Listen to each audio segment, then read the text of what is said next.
Dalam semua anggota yang ada pada kita, yang besar sekali ialah mata.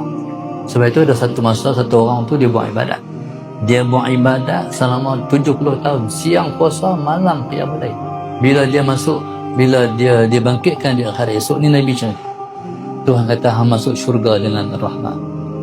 Dia kata tak mau Tuhan, aku nak masuk syurga dengan amalanku. Dia macam amalan dia banyak. Ketika itu Allahumma salli ala sayyidina Muhammad Nabi. Ketika itu Tuhan kata, baik kalau hang masuk syurga dengan ibadat hang, main timbang sebiji mata.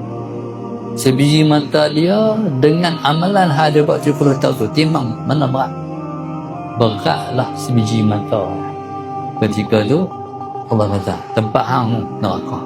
Ketika itu baru sedap kata besarnya nikmat mata. Dan kata, ya Allah Tuhanku, aku nak masuk syurga dengan rahmatmu. Ni mata. Mata ni kalau hal lain tak pari, tapi mata tak boleh tengok habis. Besar mata ni.